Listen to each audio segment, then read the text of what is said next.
Okay, so good evening, everybody. It is so wonderful to see so many people here, despite the bad weather this morning.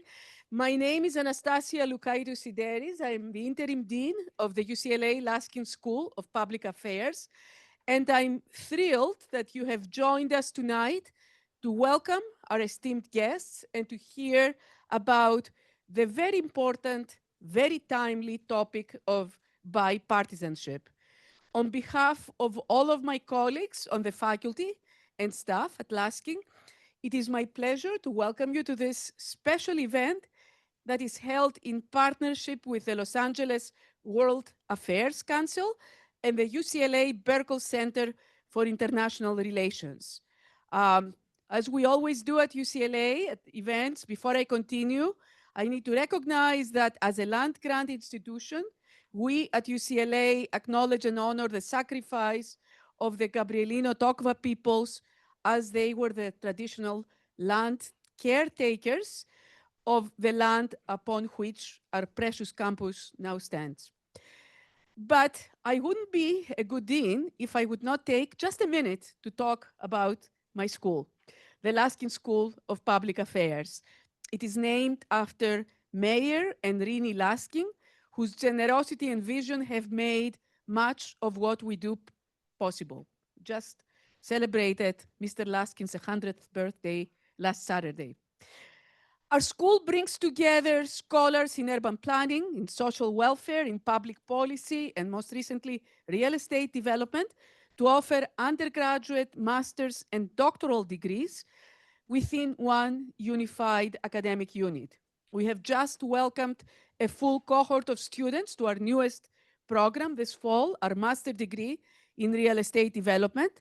We have started a new certificate program for non-UCLA students in data analytics for public affairs, offered in collaboration with the UCLA Extension. And in the fall of 2027, we will be adding another degree program, the Master of Global Public Affairs, which is designed to train the next generation of global leaders to address worldwide issues through community-driven insights. So as you can tell, we're quite busy. But I'm also very proud that our school, that is ranked pretty highly, one of its departments, urban planning, #1 in the nation, social welfare, #7, urban policy, #6. We're also very proud that in this public university and in this school, about 40% of our students are first-generation college students. But that's enough about my school. I know you're here about our speakers and our event. So let's get into tonight's event. As we're all well aware, our country is currently experiencing an era of extreme polarization. Engaging in respectful and insightful discourse is essential to maintaining bipartisanship, which is why we have brought here two incredible guests to our campus, the Honorable Jane Harman and the Honorable David Dreier, to discuss perspectives from both sides of the aisle. Very warm welcome and thank you to both of you.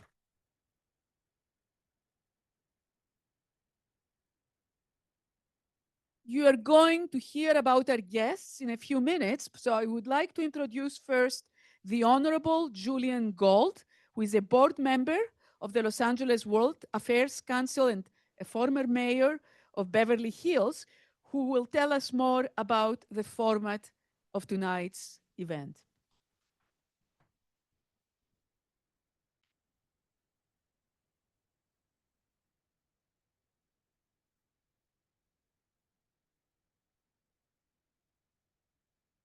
Well, thank you, Dean Lukaitou-Sideris.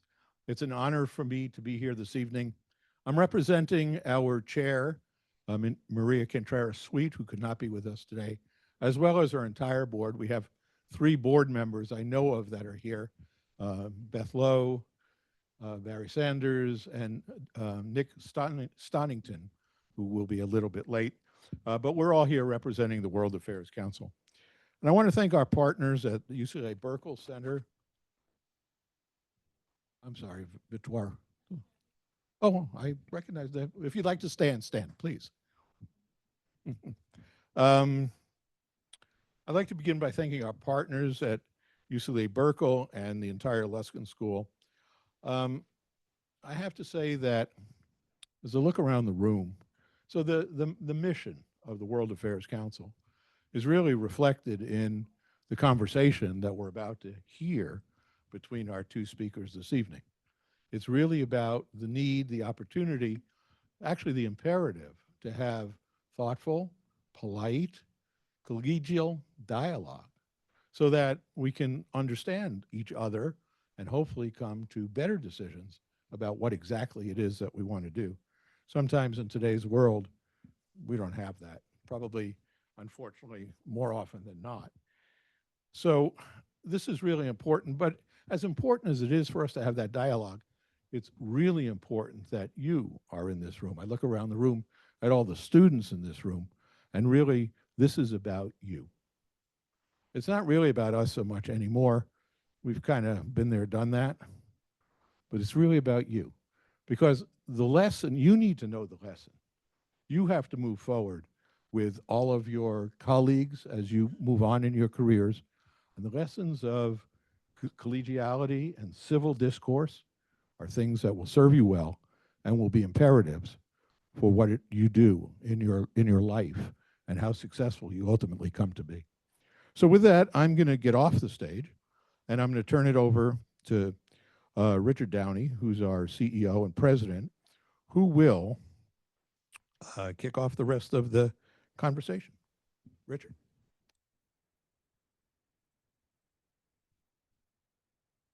Thanks, Julian.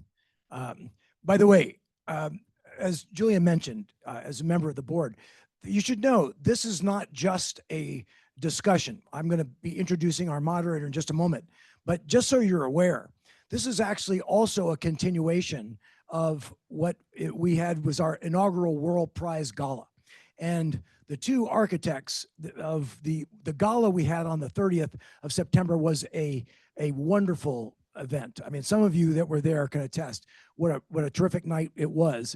And the two architects of that were the co-chairs of the gala committee who happened to be here, which are Julian and Nick Stonington, who just walked into the room. Will you join me in thanking them for a wonderful event and part of what they did?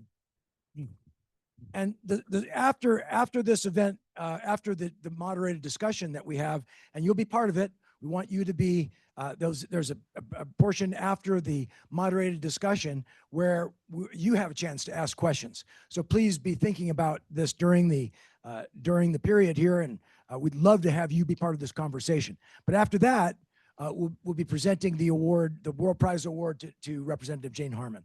So that's, as I say, this is a continuation of that World Prize Gala. Jane was on an important mission to the Middle East. I don't know if you can talk about it. We'd love to hear more about it. It was a very secret mission, but if you can, we'd certainly love to hear more about it. But now what I'd like to do is tell you about a couple of events that are coming up that we have at the World Affairs Council.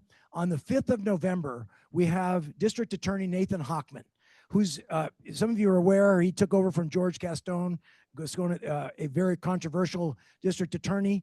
This is about the 1-year mark of Nathan Hochman's time as district attorney. So he'll be talking about what's happened over the past year and the year ahead.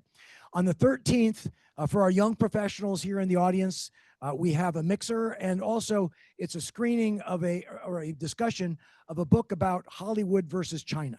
The culture clash, Hollywood. So it should be really interesting. It's on the 13th. And then on the 20th of November, we have an event that'll be about Latin American heritage and Los Angeles heritage, a really fun event. It'll be kind of a festival as well as a moderated discussion, and that'll be at the Mexican residence, Mexican Consul General's residence. So like to invite you all to those events. Now, let me introduce our moderator, Jim Newton, who will also introduce in turn, Jane Harman and David Dreier, who we're so honored to have with us. Jim Newton is as I say, he'll be a moderator. We are so fortunate to have him as the moderator today. He was a journalist for many years, 25 years at the Los Angeles Times, where he served as reporter, columnist, editor, and many more things. And he's, since 2015. He's been here at UCLA, both in the Luskin Center and their Communications Center. But he's also the author of many books about Leon Panetta, who was going. We tried to get him here. He was very unfortunate. Former Secretary of Defense Panetta couldn't make it today, but he's written a book about him, about Jerry Brown, and about his most recent book about Jerry Garcia. How many of you know who Jerry Garcia was? Yeah, yes. Yes. I'm sure many of you do. But we are very, very fortunate for a discussion on is partisanship dead. I'll ask you to. I don't want to I want to make the roof fall, but I really want you I need your help here. We need to give a huge round of welcome and applause to our moderator for today, Jim Newton. Please help me. Thank you very much. Thank you, Walt. I tell you what, well, here, I'll introduce them one at a time. I don't want to just read what you have in your program. So you already have a little sense of these two, but I did want to say just a brief thing about the two of them, which is to say, beyond the achievements that you read in your program, I would just want to point out to you that between these two esteemed representatives here are represented 25 terms in Congress. One is a Republican, one is a Democrat, and yet, that's right. And yet, despite their partisanship, they will they'll sit next to each other here today and not harm one another. And I also just want to say on a personal, these are two people I've known for a long time. And you are very fortunate, really, to hear from the two of them today. These are two of the most intelligent, thoughtful, and decent people that I've ever known in my many years of covering politics. So it's a pleasure for me to welcome them both, Representative Jane Harman, Representative David Dreier. Please come on up. Here. Let's see. Yeah, why don't we just all sit down here? Why don't we? Oh yes, wherever you'd like. So, well, as we settle in, I thought I would start. I'd like to get to the question of that we're here for: is bipartisanship dead? But before that, I just had a couple of questions. One may be slightly heretical, but it's just ask: is bipartisanship worth it? I mean, maybe it should be dead. And I guess the reason I ask that is we are living in a very divided time. Right, one side. There are many people on one side who see the president as a sort of doofus tyrant. The people on the other side who view the Democratic Party as a rebellious terrorist organization even. Why should one seek accommodation with someone that you view as vile? So I'll start with you, Representative Harman. Are you calling me vile? I'm not in any way calling you vile. Oh, David is, yeah, well. First of all, delighted to be here. And Richard Downey, you're very, very persuasive.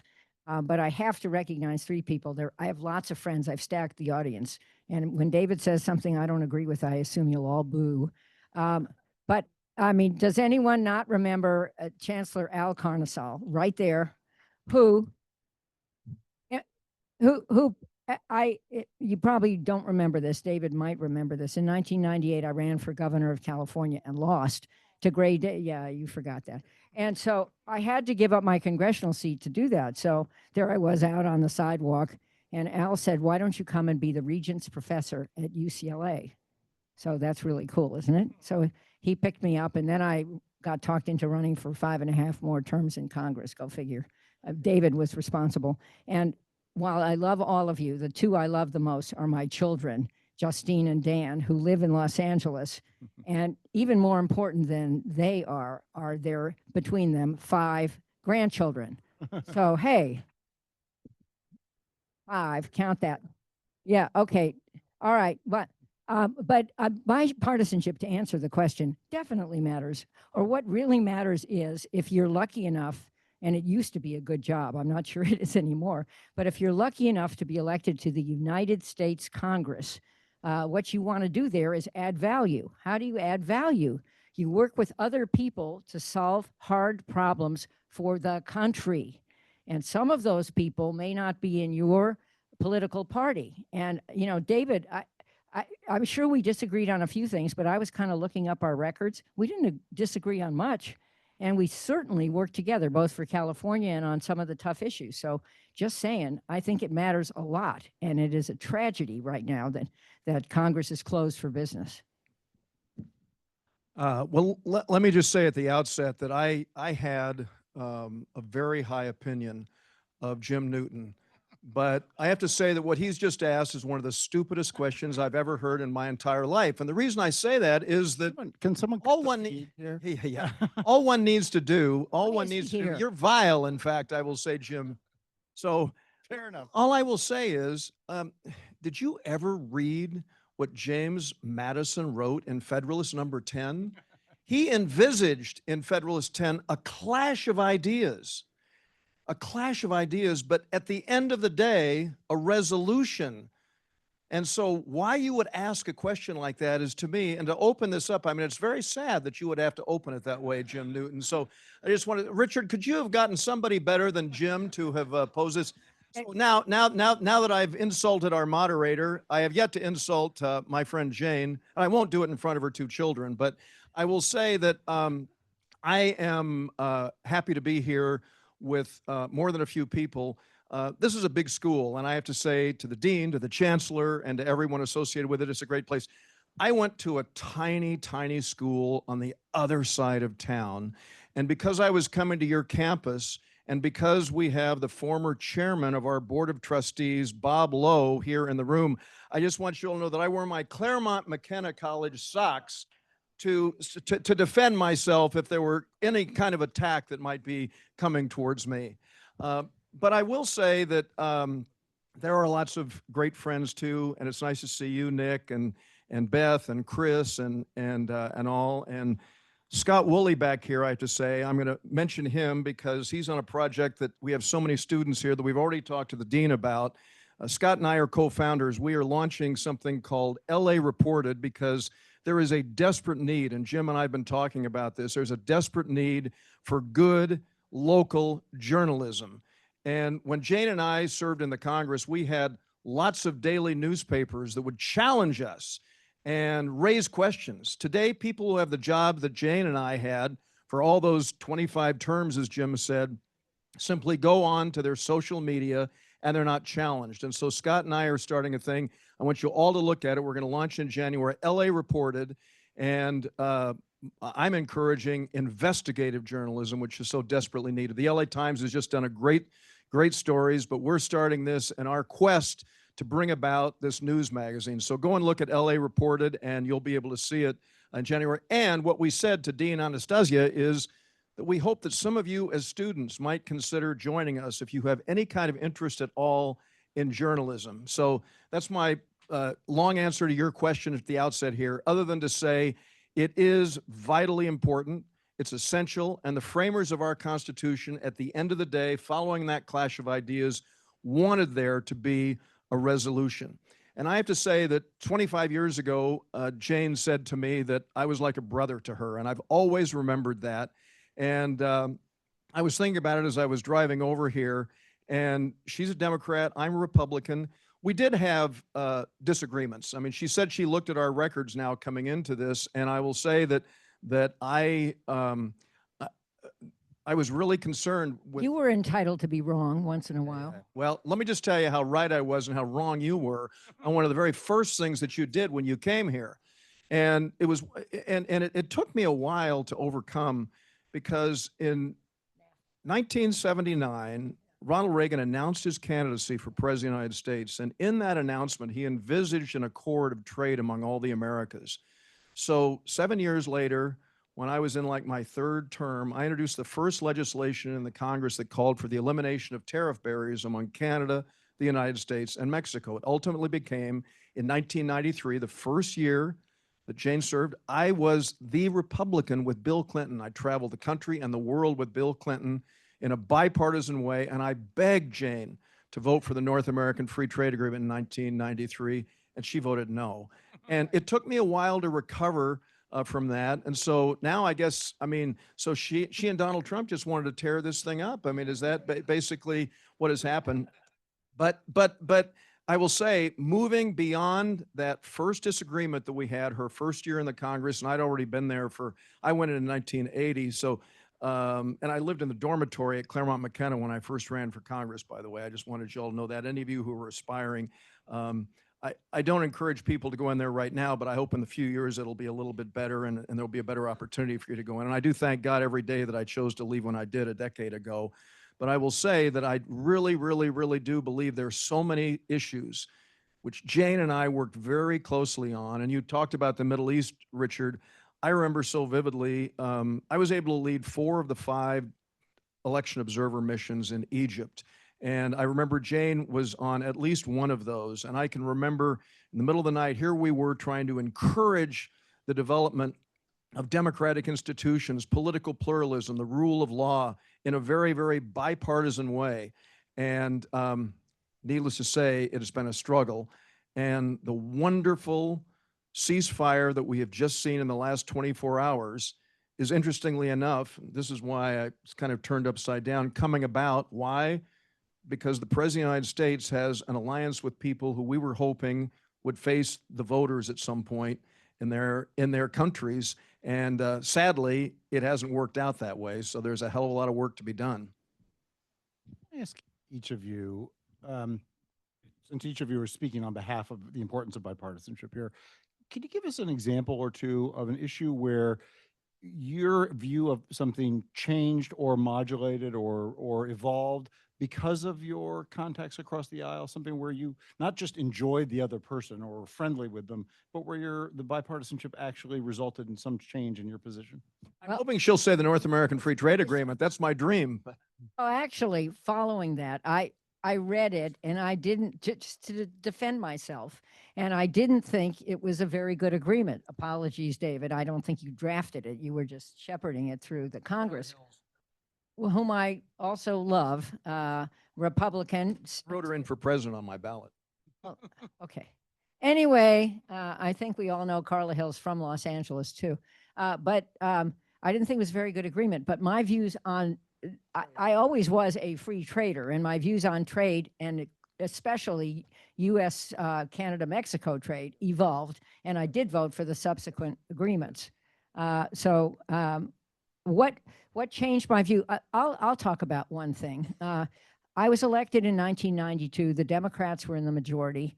I don't know if anyone remembers 1994, but Newt Gingrich, then a member of the Republican Party in the House, was elected not only, he was elected Speaker of the House. The Republicans gained control. I know David was euphoric about that.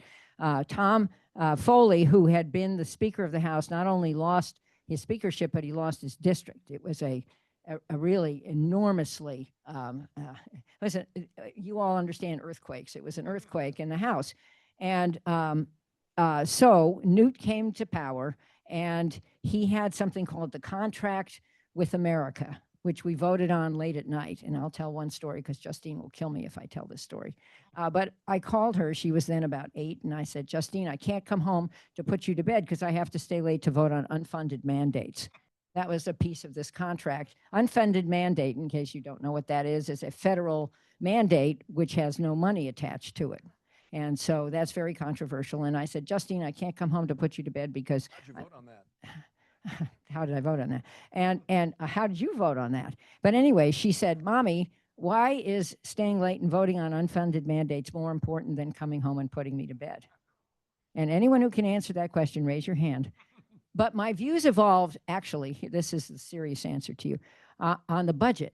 And one of the successes of the Gingrich years, which were pretty trying in my view, was that we all voted together on a balanced budget amendment in the House, which passed overwhelmingly on a bipartisan basis. We are so far away from that now, it is tragic.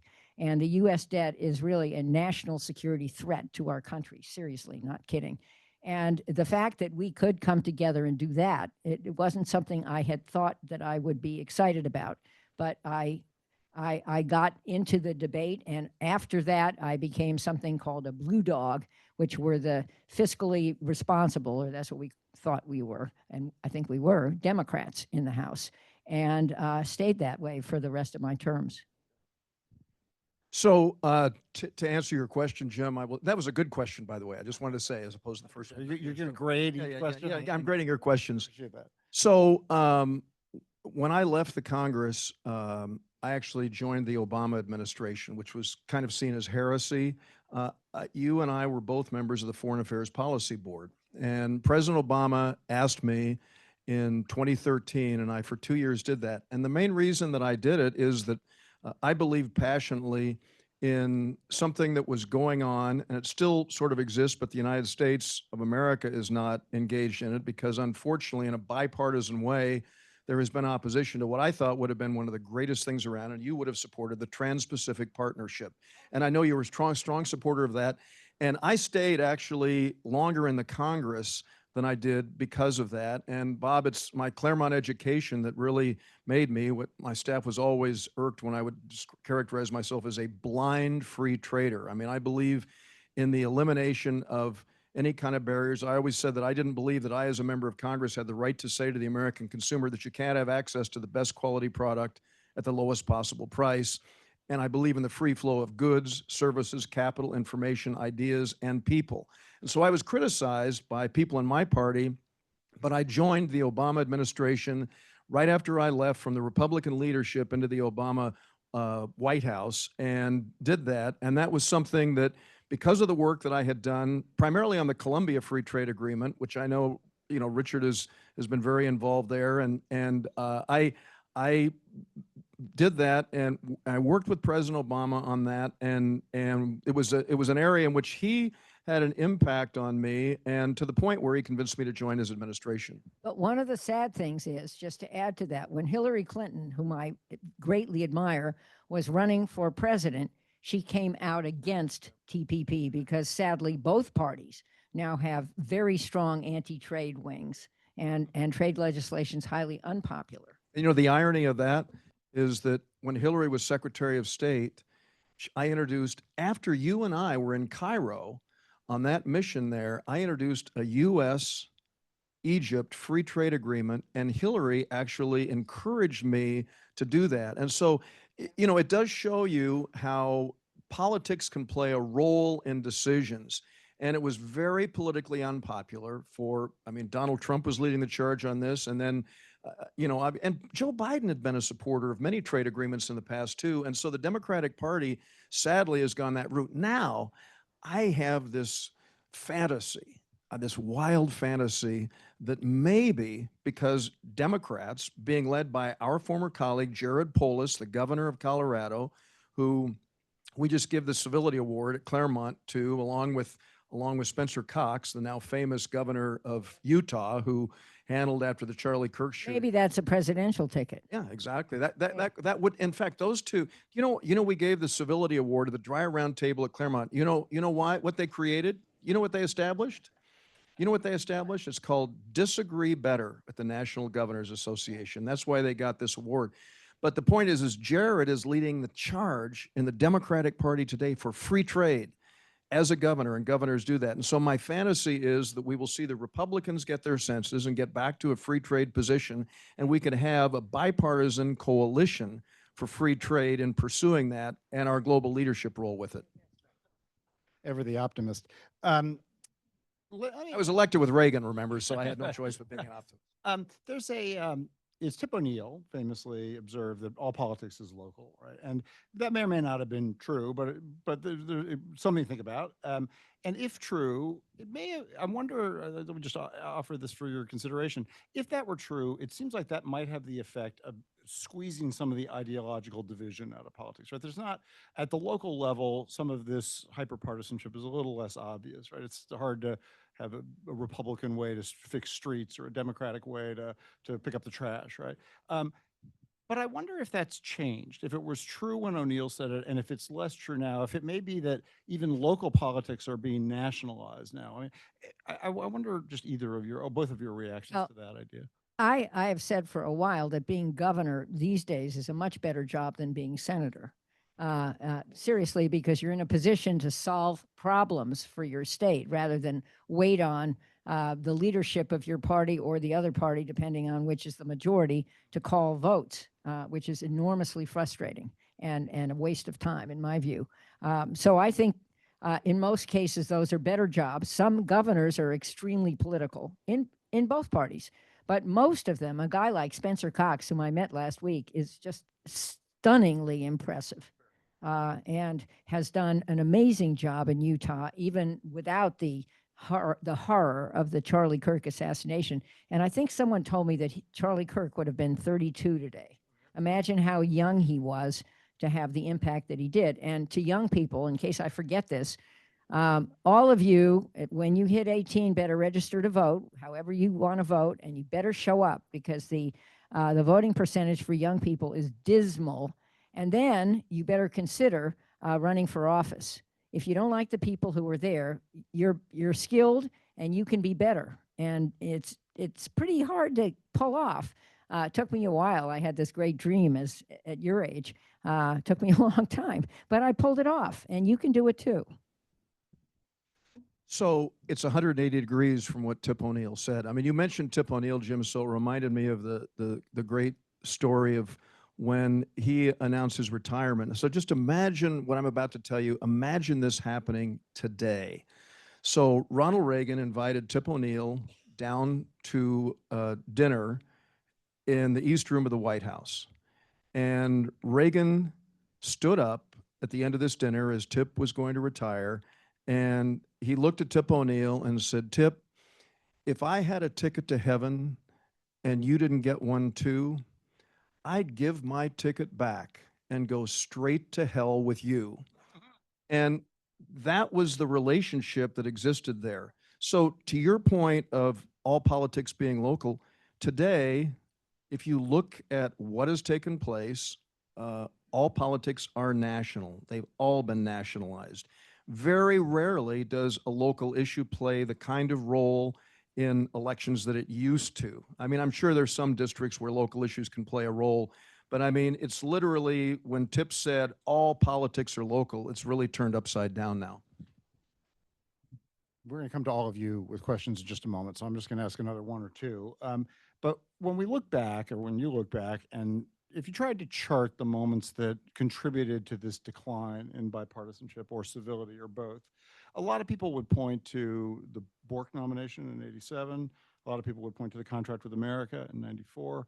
What do you identify as kind of the key moments that have led to this kind of fracturing? Well, I would identify a few, and let me back that up. When after I graduated law school, I practiced law for about 10 minutes, and then I got a job I loved, which was legislative assistant to Senator John Tunney of California. And I started as kind of a peon, and I worked my way up to legislative director and then to chief counsel of one of his subcommittees, Subcommittee on Constitutional Rights. It was just an absolutely great subcommittee. And all the greats were in Congress then, and everyone worked together.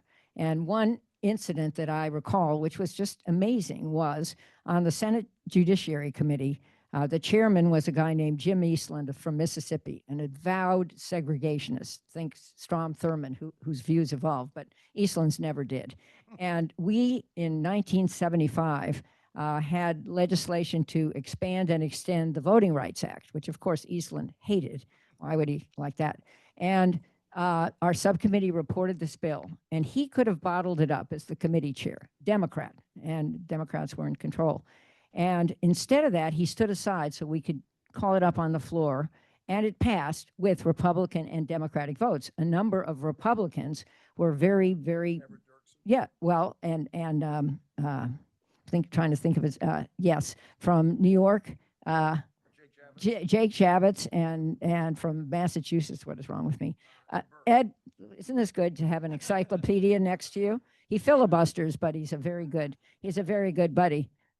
Well, anyway, but you know, it was just astoundingly different. The great moments, and on what led to the decline, I would say, in addition to the things you've mentioned, was Lee Atwater, who was a Republican strategist who basically invented the negative ad. And the negative ad, what pollsters will tell you, that saying something negative penetrates twice as fast as saying something positive about somebody. So if you want to save your campaign money, you go negative. I never did that. PS. I did comparative ads that said, I voted for this and David Dreier mistakenly voted for that. But I didn't say he was a bum. I never said that. But seriously, that was a huge problem. And just one comment about Gingrich and this contract with, with America, which some of us called the contract on America. After we were all out of Congress, he came over to the Wilson Center, which I was then president and CEO of that for 10 years after Congress. And he was doing some research on China, and we had very good programs, so we briefed him. And I said, Newt, why were you so partisan? And without blinking, he said, to stay in power. And my theory of the case is Congress is now much more of a re-election machine than it is a problem-solving machine. So it is interesting to look at what it is that caused this. So I was elected in 1980. As I said, I was very young, in my mid-20s when I first ran for the Congress. And when I got there, I was in a permanent minority. The idea, I mean, the year I was born was the last time the Republicans, 40 years before, had won the Republican majority when we won it in 1994. And so, so for my entire lifetime, it had been the Democrats. And then the first 12 years until 94, Republicans were in the minority. We knew our place. Bob Michel was the Republican leader then. And in fact, I told him I was his aide. Bob has passed away, but I told his aide, Billy Pitts, who you remember. You remember Billy Pitts? He was his longtime aide there. And I told him, yeah, he worked with Ray, very closely with Ray LaHood. Anyway, so I told Billy that I was doing this, and there was one word that he put forward. He said, trust is the most important thing for bipartisanship. And that's one of the important messages, because Jane and I, on all the things that we worked on, primarily on national security, foreign policy things, we always had trust. We would go and debate on television regularly on these programs and Sunday mornings and all, but we always had trust in each other, and that is just so vitally important. But as far as, into your question, Jim, as far as what this came about, we were in a permanent minority. In 1994, when Republicans won the majority, it was not huge, but it was sizable. But I argue that going from that point forward, the fact that the majorities were all so narrow, and right now we've got the narrowest in history, that in and of itself plays a huge role, because the moment that you've won, if you won a 2, 3, 4, 5 seat majority, you're obviously thinking about saving that majority, expanding that majority and all. And if you're in the minority party, you're thinking, my God, why in the world should we agree with them on anything? We're going to be able to overtake it. And so that's why, if you look at 19, and this existed before, and what Jane was talking about, I mean, Democrats were in a permanent majority in the United States Senate then. I mean, the idea, and so when we mention these names of, Eastland and Thurmond and Tunney and, all of those, you were all in charge. And so the idea of winning the majority was just inconceivable. And so I argue that the fact that the majorities have been narrow plays a huge role in that, Jim. So we'd be better off with one party having more dominance then in terms of partisanship? Actually, I am, I don't want to just between us, okay, so don't tell anybody I said this. But I mean, I think that divided government is not a bad thing, because oversight is so vitally important. And I think that recognizing, and I know that the Latin first among equals does not necessarily apply to the Constitution, but Jane and I served in the first branch of government. Article 1 established, and the House of Representatives is the first entity mentioned in the Constitution. And if you look at that, juxtaposed to the other two branches, executive and judicial, I mean, I do believe there is paramount importance, and there's always a struggle. I always love the quote from the great 19th century and early 20th century Princeton political scientist and great thinker, Edwin Corwin. Corwin said, the Constitution is an invitation to struggle, an invitation to struggle. And I always looked at that, and when I would have something that Jane would be blocking, and I'd be very frustrated. No, I mean, I'm joking, but that some Democrat would block, I would look up and I said, this is exactly the way the framers of our Constitution wanted it to work. There wanted to be a struggle, and that's why the struggle between especially the executive and legislative goes on, and I want to see Congress push back more on the executive and engage in their constitutionally mandated oversight responsibility more. Okay, I'm going to ask one more, and then we'll ask all you questions. So cue yours up. All of this leads me to the question we're brought here to discuss, which is it dead? Is bipartisanship, in your view, dead? No, but in many respects, it's on life support. And sadly, in the basic issue of whether Congress can stay open and our government can stay open, it's dead for now. And the sadness is that there are urgent problems, including obviously healthcare and Medicaid funding, which is a very urgent problem and impacts so many people in California and everywhere.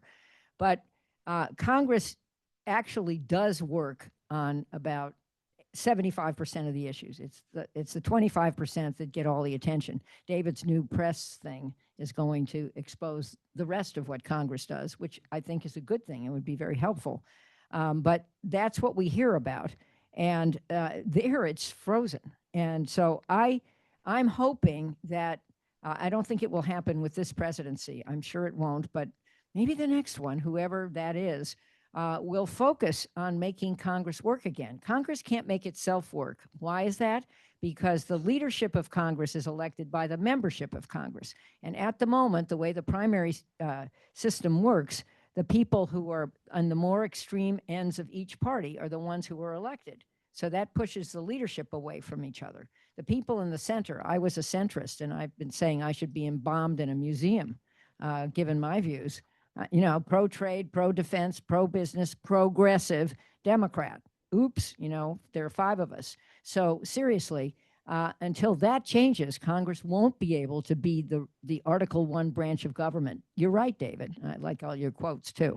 Before you answer, David, but it was the same, for most people, the same primary system when you were in office. So why is the primary system forcing division now that it didn't? Just to you, Representative Harman, just since you made the point about primaries, what do you think has changed in that? Why is it more extreme? Why is it bringing more extreme candidates to the fore now than in the era when you were in Congress? No, you please go ahead. And then well, I think the nature of what sells has changed, and social media has a lot to do with it. We're now in the age of performative politics.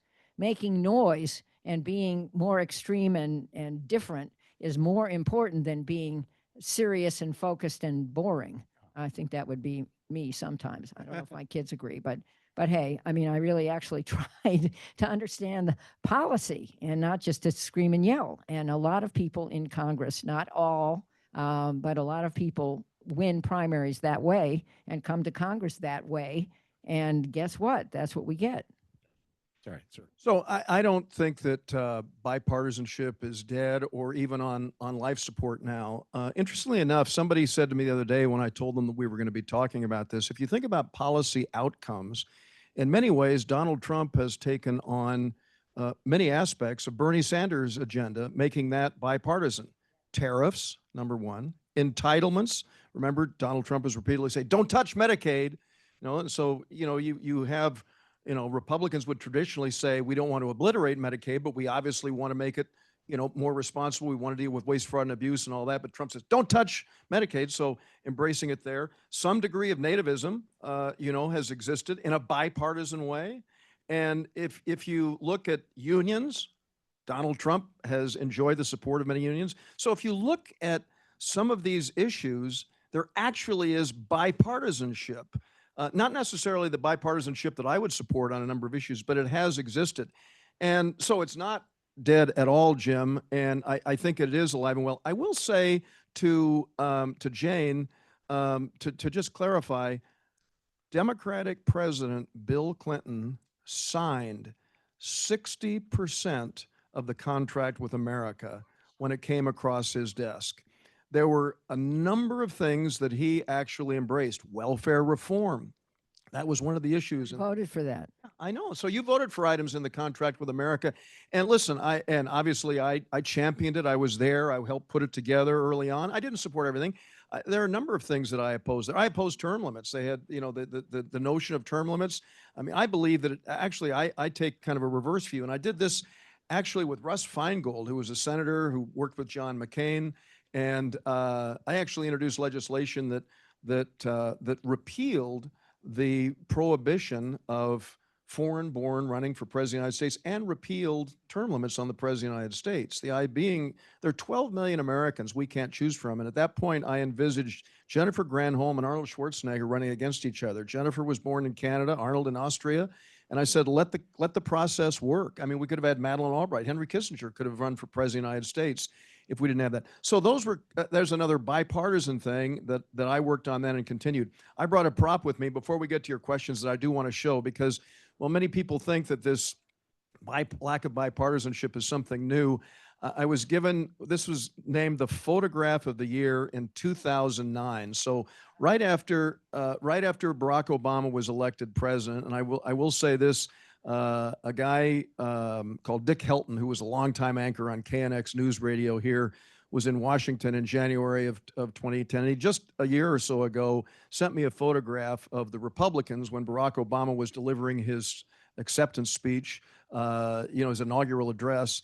And I was the only one smiling, is what this guy said. But I have the same thing. So this was I given look to terrible in this picture, I have to say. No, Terrible. you're not in this. So this, Yes, I am. no, you're not. Oh, not that one. you're I not. thought it was the one sitting on the floor. Oh, no. Me and Maxine Walker. Oh, no. Oh, no. That was, Oh, that was, yeah, what was that? Somebody put that out the other day. Anyway, so this one was just given to me by a guy whose father was the FBI director, Judge William Sessions. And he sent this to me the other day. This was the photograph of the year in 2009 of UPI. And it shows a number of people here. You all can come up and look at it afterwards. So here's a very glum looking President Obama. all men. Yes, all men. Yeah, all men. And so I'm in the corner here. I'm the only one with a little bit of a smile on my face. Mike Pence, who was then the chairman of the Republican conference, wanted to be part. Kevin McCarthy, who was the Speaker of the House of Representatives ultimately for a little bit of time. And then Eric Cantor, who was the majority leader. And this is Pete Sessions, whose father I just mentioned. He was the one who gave me this. And Barack Obama was coming to address the Republican members right after he was inaugurated.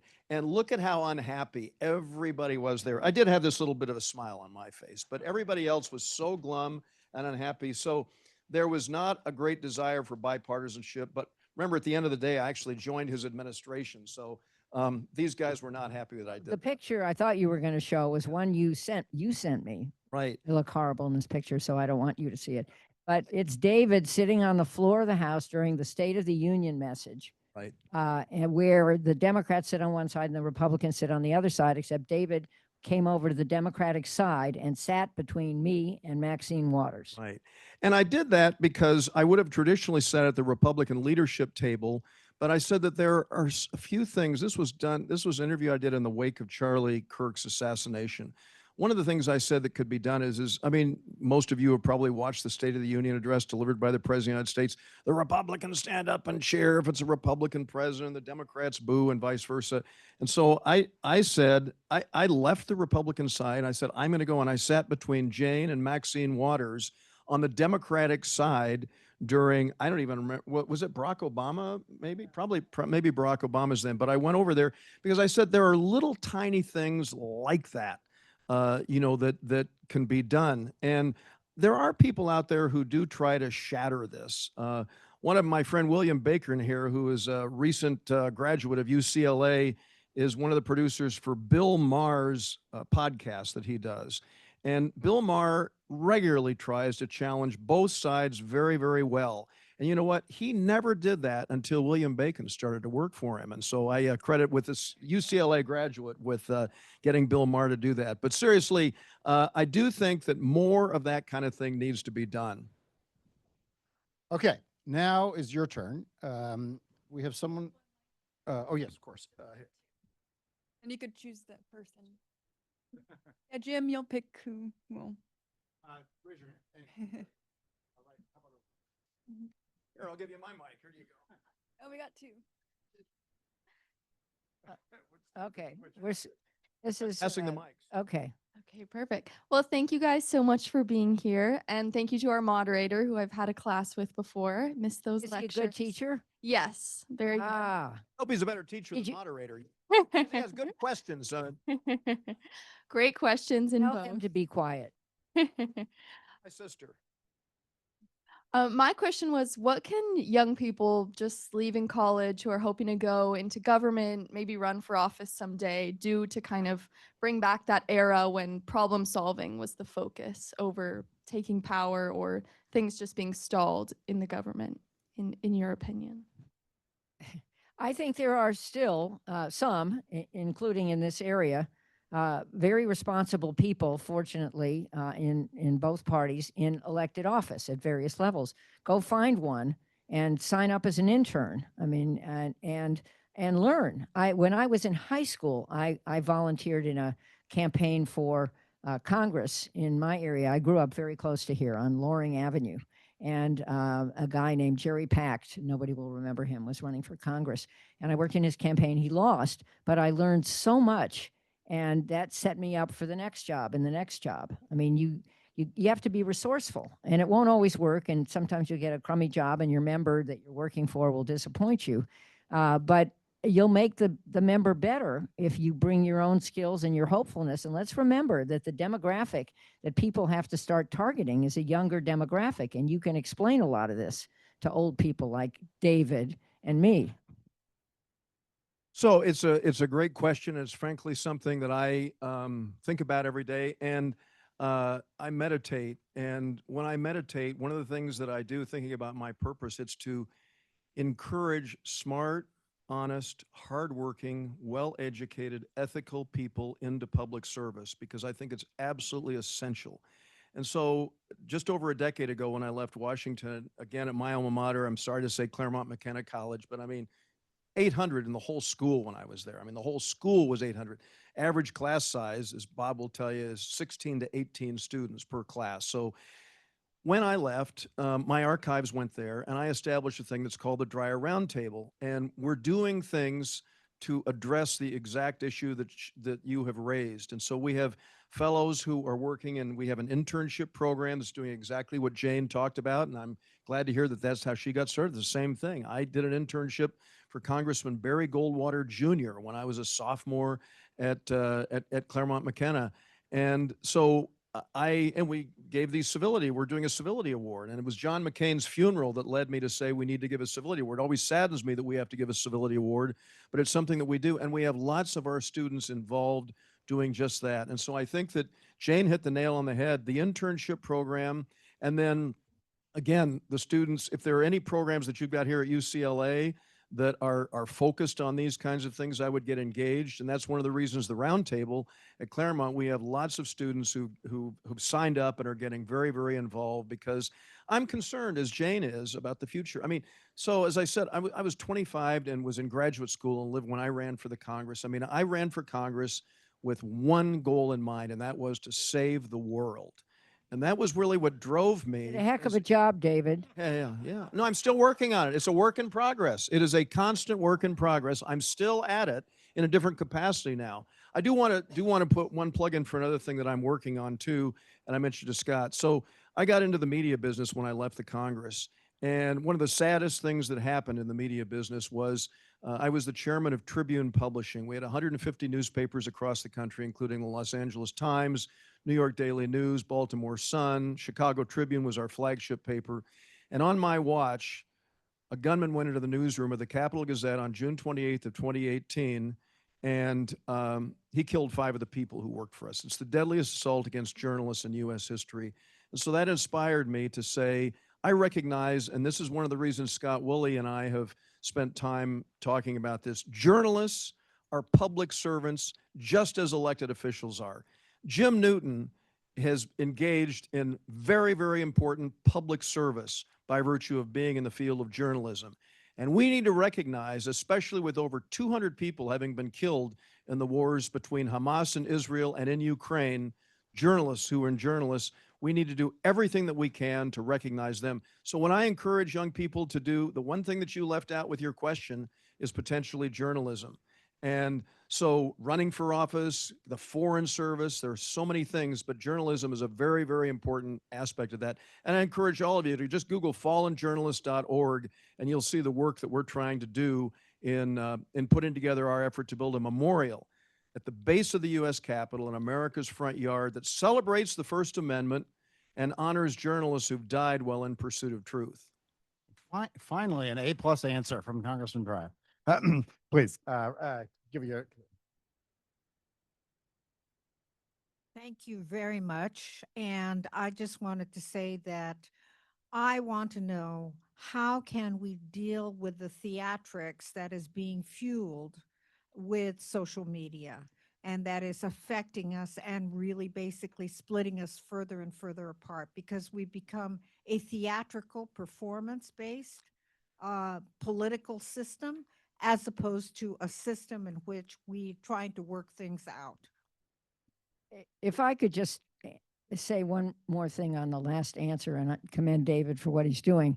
But if you've noticed, all the major journals have pushed back against this new announcement by the Pentagon, the former Department of Defense, now the Department of War, basically to prohibit independent journalism there. And they've all said they're not going to comply with the guidelines. And I think that that is admirable. The other comment I would make is that Golia Mary right here and I serve on the board of something called Freedom House, which is the oldest human rights organization in the country, which has a huge focus on journalists around the world who are persecuted. And David is right about that. So, it's very important. How can we combat social media? Well, one thing we can do is ban media devices from kids in school. I think that's a crucial thing to do. I don't know what my own kids think about that. Do you agree? I'm looking. Justine, do you agree? Banning cell phones in school? This poor woman, she's never going to come to listen to her mother again, ever. She agrees. Okay. But that's a start to keep kids off of media, certainly during the day, so they talk to each other and learn. But in addition to that, I think it's a very tough issue. There's no interest right now that I can see at the federal level, certainly by our president, in regulating media that way. And there's a First Amendment issue there. I mean, free speech matters. Hate speech is included in free speech. Incitement to violence is not. So any speech like that has to be banned from social media, I think. Well, I don't believe that there should. Well, for starters, there is no definition of what a journalist is, and our mutual friend Don Graham is the one who first impressed that upon me. And Don is working closely with me on this Fallen Journalist Memorial Project. And he was his family, the longtime owner and publisher of the Washington Post in Washington D.C. And sadly, his amazing sister Lally just passed away 2 weeks ago. Yes, yeah. Oh, thank you for that. Anyway, so the thing that I think, I don't know that there's a legislative answer to the problem that you've discussed. I don't know that there is a governmental solution to it. But the way I look at life now, and when I was in the Congress, I was able to do some things. I'm still able to do things in making the case for exactly how I responded, encouraging smart, honest, hardworking, ethical, responsible young people to get into public service who will take this on. And I would also argue that part of the answer, I used to say that people say, oh, what about the problem of political action committees and money in politics? In getting back, I started out mentioning Federalist number 10. Madison said, faction is to governing like air is to fire. And it seems to me that probably the best way to deal with it is to have counter messages. And that does take place today. But I think that is where the public square is. And I don't think that's going to come to an end. I don't think we're going to end. And I don't want it to end.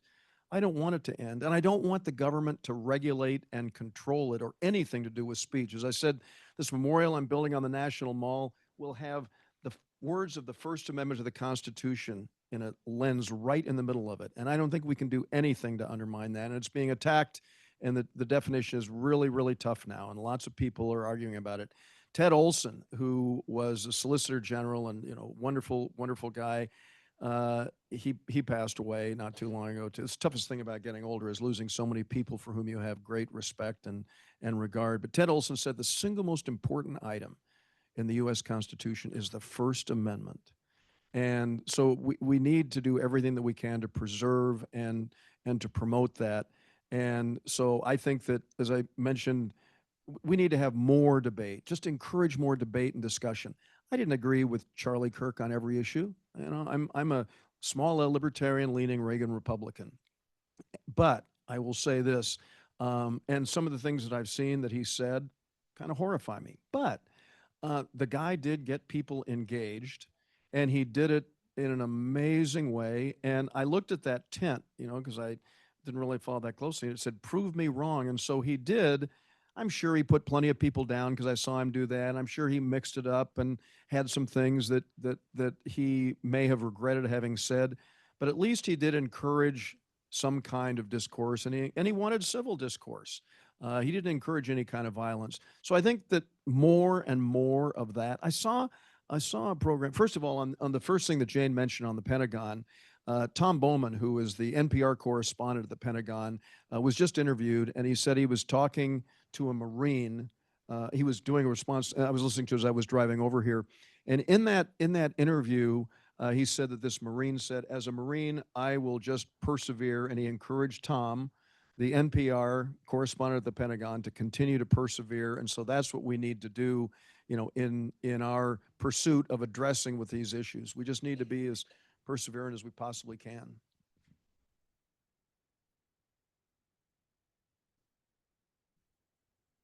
I just want to firstly say thank you so much for being here today. And Can you talk into the microphone like Sorry. that? I just wanted to firstly say thank you so much for being here today. And I know you mentioned how important trust is for bipartisanship. So I was wondering how you think we can rebuild trust in the future, and how that would work in our current state of politics. Well, I just say basically everything that we've discussed here. I mean, I think that this is pretty much what we've covered.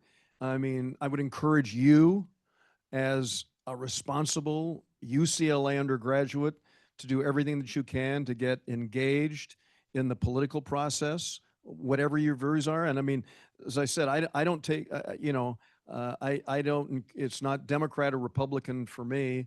You know, I grew up in the Midwest as a Republican. I mean, Bob Dole and Jack Danforth were senators. I was in 2 states there, Missouri and Kansas, and those were the kinds of people I grew up with. I mean, you all don't remember who they are, but Jane and Chris are nodding their heads that they remember them. But anyway, so look for people with whom you are philosophically compatible and get engaged with them. I mean, as a members of Congress, you can at least, if you don't talk individually to the member, there are staff members there who love to meet up with people. One of the great things that I was just remembering that we did.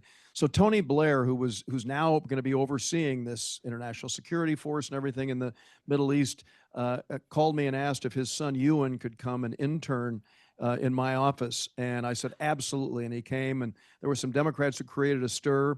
And so I talked to David Manning, who was then the ambassador for Tony Blair here. And so Ewan Blair, the British Prime Minister's son, interned in my office and then went and interned in Jane's office as well. That's right. And I remember that was a great experience we had. So get engaged. I mean, that's the best thing that you can do. But I would add, also talk to people who have different views from you. Listen to them, because guess what? You might learn something, and guess what else? They might learn something. And unless you think you're the genius of the world and you have all the right answers, I would be a little humble. And even with this great UCLA education, by the way, I have to say it finally, I went to Smith College, which is a women's college in Massachusetts. And the president of the Smith Club is sitting right there. That's Susan. And I applied early decision, having never seen the place. And why did I do this? It had a lot to do with my mother, who had wanted to go there, et cetera. But nothing wrong with UCLA. I don't knock it at all. I still call it my neighborhood school. So I got to say something that Jane and I also have in common. She is the first Smith graduate to serve in the United States Congress, and I'm the first graduate of Claremont McKenna College to serve in the United States Congress. And in my case, I'm saddened that I'm the only one too, unfortunately. And so this is one of the reasons I have the Dreier Roundtable out there, is that I want to encourage more people to take over that mantle out there myself. So anyway, I'm hoping that we'll be able to see many of you all represent Jane and me in Washington as mayors or in other positions as well. I have a quick webinar question to squeeze in. So from Robert Aronoff viewing on Zoom, he asked, how do you feel about ranked choice voting? And if we were to adopt that, do you think it would affect, have greater bipartisanship? I think it would. Does everyone know what ranked choice voting is? I'm sure you all went to UCLA, so of course you do. It is you indicate your first and second choices on a ballot, and then when this stuff is sorted, the second place person often gets, depending on how the vote went, often gets into, unless the first person wins by a majority, that gets into a runoff. And we have a variation on that in California. We have the jungle primary. I always think of jungles, but where everybody runs against everybody. That was instituted after I left, and I think after you left, David. But I think it's a good thing. And we ended up in a race. One of the first races was Berman versus Sherman, if anyone remembers that. Berman and Sherman are both Democrats, but it was basically Sherman's district that emerged from reapportionment, and Sherman beat Berman, who was senior to him and the chairman of the House Foreign Affairs Committee, and it was a fiercely fought race. But my view was, even though I supported Berman, that there was nothing wrong with Democrat versus Democrat. And it teaches people, again, to listen to each other, because you have to pitch to a much broader group of people if you want to win an election. By the way, I endorsed Howard Berman too, and that may be the reason he lost. I was looking for that reason, David. Probably was.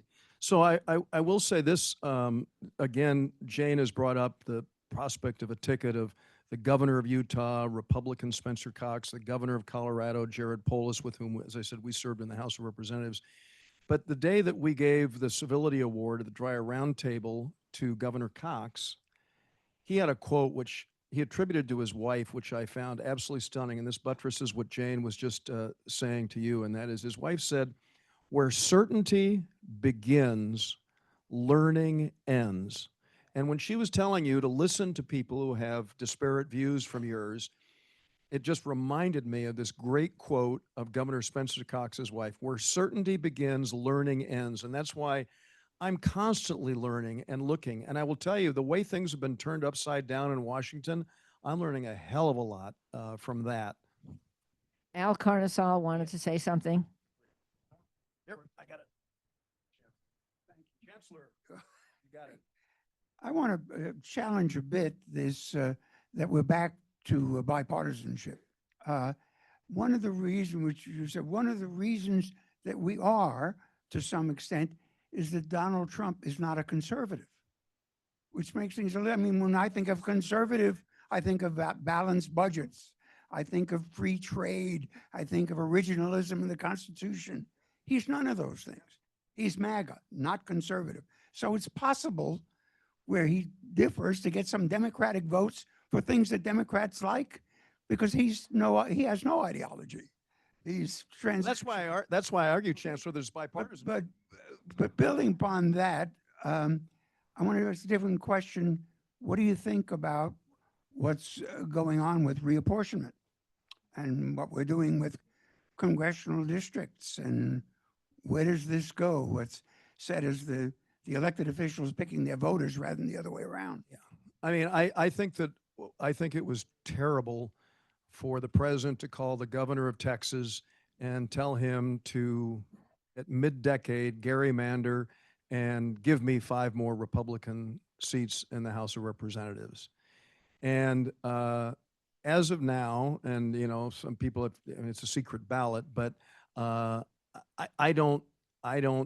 not going to vote for Proposition 50 out here. I don't see that as a panacea. I'm really troubled. I mean, the Constitution mandates the census be taken and the district lines be drawn after that. And the gerrymander, and this is all named for, his name was Elbridge Gerry, who was one of the original signers. And he's the one who created a district that looked like a salamander. And so that's where the term gerrymander came from. And it has existed. I will argue that elected representatives are the closest thing to the people. And they use this line because, you know, incumbency obviously is very, very potent. I supported the notion of the commission, but the commission has clearly, the commission has been politicized itself. I mean, in many ways. So, but I would rather see us not open this can of worms of redistricting at mid-decade. I just think it's a mistake all the way around. So California should just sit back and let Texas do it. Yeah, no. Okay, here comes the fight. Yeah. So I think what Texas is doing is terrible, and I think it is disenfranchising voters, but just sitting back and saying we're not going to respond is also terrible. So as someone who does support the commission idea and does think we should draw fair districts, however they come out, that's my point about Berman Sherman, I am going to vote for Prop 50. I don't like Prop 50, but I don't think there's a better choice. Well, on that note of not bipartisanship, we are done here. We have a few things to take care of, so stay where you are. But before we do that, I just want to thank all of you for being here, and especially our two panelists. So thank you.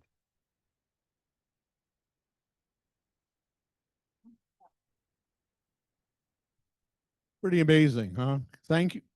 Thank you all. We've got, what, 100 years of experience? Maybe even more than 100 years. And this is actually a real live, real time history lesson. So thank you. And Jim, thank you for leading us through this. It's really great. A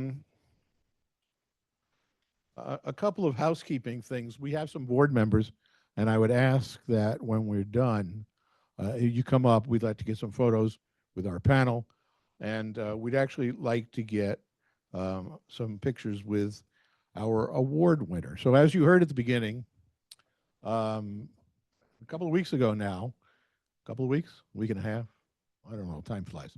In any event, on September 30th, the World Affairs Council held the inaugural World Prize Gala. And as part of that, we honored 3 individuals who had a life of service in different ways: Robert Abernathy, Dominic Ng, and of course the Honorable Jane Harman, who were all honored for their support by their actions of the mission of the World Affairs Council. And unfortunately, Jane couldn't be there for that. And so we want to take this moment to recognize her and to give her the award. The award weighs a ton, and we're getting tired of carrying it around. So it weighs a ton. I have some prepared remarks about this too. I want to add one thing though, personally, before we start, to the conversation of what can you do. You don't have to start at the federal level, with all due respect. As somebody who's run for public office more than once, local, and you talk about all politics are local, and I agree that over time it's federalized. You can start at a local level. If you live in a small town, you know, or there are 88 cities in the county of Los Angeles. Los Angeles City is obviously the largest, and there's a county board of supervisors. Every one of those has an election. And within each of those, there are issues that come to the ballot that you might feel passionate about. It could be a bond issue. It could be a school issue. It could be whatever issue. There are plenty of opportunities to get involved. And if you start doing those things, then it builds. I actually started my political career working for some local bond issues. Somebody came to me and said, would you help? It was for our schools. And I walked door to door. It was the first time I had ever done that. Nobody had ever showed me how. And I walked door to door in our city just to get people to vote for a bond. And from that, others said to me, well, would you help with this? Would you help with that? And so forth. So there are plenty of opportunities to get involved. I think you just need to be aware and see what's going on wherever it is that you live. That said, that's not prepared. That's not part of our prepared remarks. We want to recognize Jane for her 9 terms, in 9 terms in office, right? And for all that she did. Oh, and I'm sorry, I should stop and say, Nick Stonington and I were co-chairs of the gala, and it was a pleasure to have you as the co-chair. For some reason, he likes to give me the microphone, so I'm the guy doing the talking, but really it was a team that made it happen.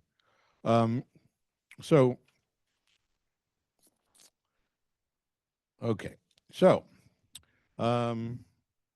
as ranking member of the House Intelligence Committee after 9/11, you understood that national security required putting country before politics, a lesson that feels pretty urgent today. But your impact extended beyond Capitol Hill. As the first woman president and CEO of the Woodrow Wilson Center, you created a forum where ideas could be debated with rigor and with respect. You served on countless government advisory boards, from the CIA to the State Department to the President's Intelligence Advisory Board. You chaired the Commission of the National Defense Strategy. You continued to serve on the board of the Freedom House, defending democracy at a time when it most needed defending. Throughout your remarkable career, you have demonstrated what tonight's conversation has explored, that it's possible to have deep convictions while maintaining respect for those who disagree. That it is possible to fight for your principles while seeking common ground. That democracy requires not just debate, but the ability to work together, despite our differences, to come to a common answer.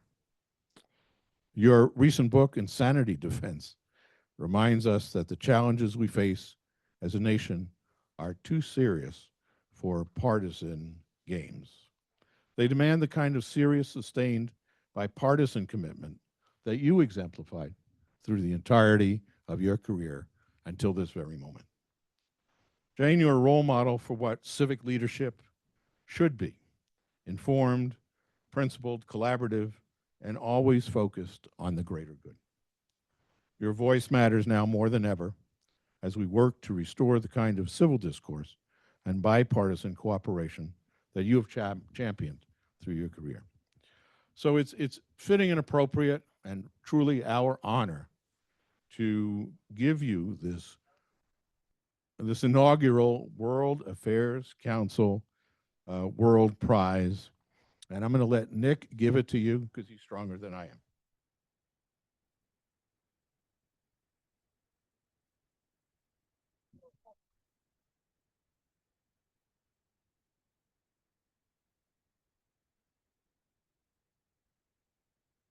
It is heavy, is it?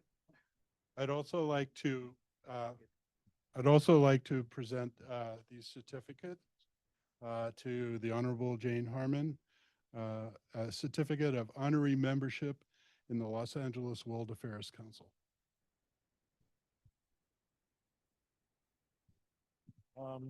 Shall we have everybody? Where is Barry? We had to leave. Okay. Okay, so if you don't mind, nothing is complete without the photo op. First, we do a picture with Jane, and then we'll do a picture with the panel. And then we have a couple of other gifts for you guys. All right? Thank you. You may. I thought I'd like to say thank you, and that my son Dan is carrying this thing because yeah. David, you can't do that. You're too weak. But seriously, I really appreciate this. And I would just say a couple things. One is, this is my neighborhood school. I grew up on Loring Avenue, which is 3 blocks from here. I went to Warner Avenue, Emerson, and Uni High. And from there, at Uni, literally, went to the Democratic Convention here in 1960, saw the nomination of John Kennedy. And he said, remember, one of his quotes that was so good, ask not what your country can do for you, ask what you can do for your country. And that has motivated me for 150 years. And the other thing he said when there was the Sputnik moment and we went to space, he said, we're going to space not because it's easy, but because it's hard. And as I think about my own career, inspired by him, these are the things that have motivated me. And David can quote the Constitution better than I can and some of the founders, but I have had a dream since high school. Are you listening, people? That this is what I would do. It took 32 years to realize that dream, to get elected to Congress, which was the first elected office I sought since junior high school treasurer, which I lost. And so there are different routes to politics, but I do want to say thank you very much. It means a huge amount to me to be recognized for what matters so much to me, which is to add a little value to our country. And if I've done that, and David has also done that, in spite of all the razzing, we really do like each other. If I've done that, I'm very satisfied, and I'm glad my children are here listening to this. And I thank you to the LA World Affairs Council, and also to Richard in particular. Well, a remarkable career and well served. Thank you. Thank you.